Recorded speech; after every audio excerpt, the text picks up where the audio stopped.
To the music, I thought it'd be nice to maybe chat to some of our performers this evening a little bit and get a sense of what it is they're doing, why it is they're doing what they're doing, and that kind of stuff. And I wanted to start with James because he organized this event and curated it, and composed for it, and so titled it. And you were talking a little bit just before we got started. I'm just turning that microphone down. This one. Yeah, that will help a little bit with some feedback. Yeah. You were talking a little bit about your inspiration, what you think about different styles and so forth, but you titled this event Who We Are. Can you give me just a little bit more about why you came up with that title? Yeah, so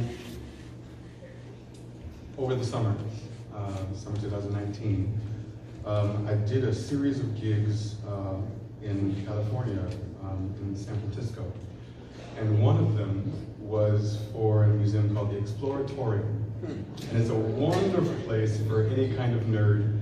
It's an experientially based museum. Touching is encouraged, and so I loved it. And they had an exhibit called Identity. And the tagline was, finding the you in we. And I loved that linguistically, because as a singer I spent all my time forming vowels and then broadcasting them. And that tagline is vowel-wise so interesting. Finding the you in we. You and we are the exact reverse in the terms of what your mouth does to make a sound. You, we.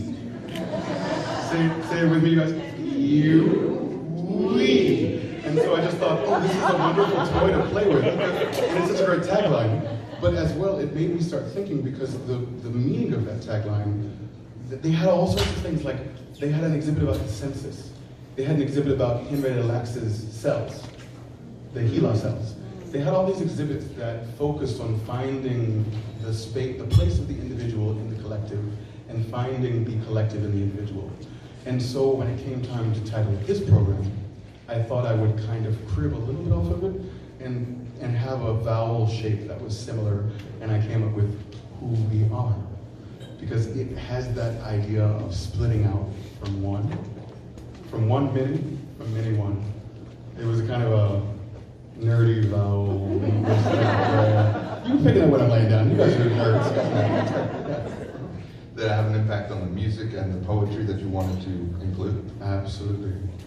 That was one reason why I didn't want there to not only be any divisions between genres, but I also didn't want there to be any hierarchy of genres. So a lot of people, you know, if they know what spoken word is and they're mostly classically trained or whatever, they're like, oh, spoken word, yeah, that's cool. I can see maybe doing a show with like them doing like one half and then I'm on the other half. And maybe they'll be like the first half, so they're the opener. And then I'll bring things around with like the real stuff. And I was like, we're not gonna freaking do that. So all of the spoken word stuff is it's the heart of each set. It's the nugget, it's the prize in the Cracker Jack box in each set. And I didn't want anything to seem like it was more important or more valuable or more valid than anything else. And so it just kind of go with it. I like that a lot. I want to actually talk about the spoken word a little bit, because the two gentlemen you have here from Hip Story, or Hipstery, I knew I was going to say yeah, Tim and Cliff, do you mind coming up to that little microphone right there? I just want to ask you some questions about this project that you've got.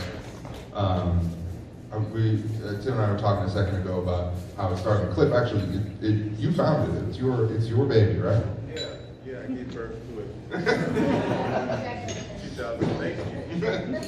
Been a stubborn child, but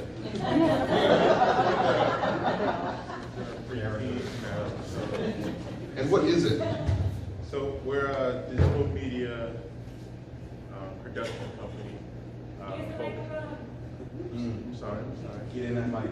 So we're a digital media production company focusing in audiovisual production, and we also do event curation. Our main focus is creating a platform for marginalized voices and stories to be told, especially through the media that we create for the events that we do. And we were just talking a second ago. a second ago. It's not all, like, we're getting poetry from you too because you are artists and poetry is a part of your background, but that isn't exclusively what you do. When you say you're doing media, that means what?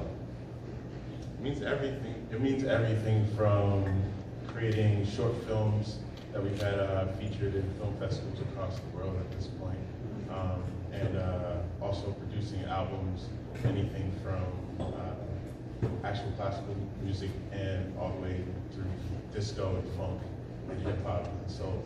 So it's literally everything. And can we see you guys doing other stuff out and about here in the Boston area? Is it easy to find you guys doing different events and things? Yeah, we have actually a number of, individually we have a number of performing that we do, so it's also a collective of other artists. So we also have other hip hop artists and other individuals who are visual designers and animator and so forth. Cliff and Nick Martin just got done with a gallery opening called Into the Wild. That was at Dorchester Art Project, which will be popping up. Where? So that gallery show will be moving to the Fort Point artist community down in the Seaport, and that'll be in July. I myself, I have performances that I do as a spoken word artist and musician. I'm a show on the 21st at Zoomix as a headliner. Clifton, thank you. We'll also be curating a third Thursday at the Isabella Stewart Gardner Museum, March 19th. So if you're looking for a beautiful experience, we'll be curating all of the all of the artists that are going to be there. And we also have a couple of other exciting pieces of information that we necessarily can't say yet. Just be prepared for the end of May, which is going to be beautiful. Cliff is performing at Boston Calling, so we'll be playing there on the 4th of May. But May 31st, save the date. We can't say it yet, but it's going to be something really exciting. That is also within the classical realm. Very cool.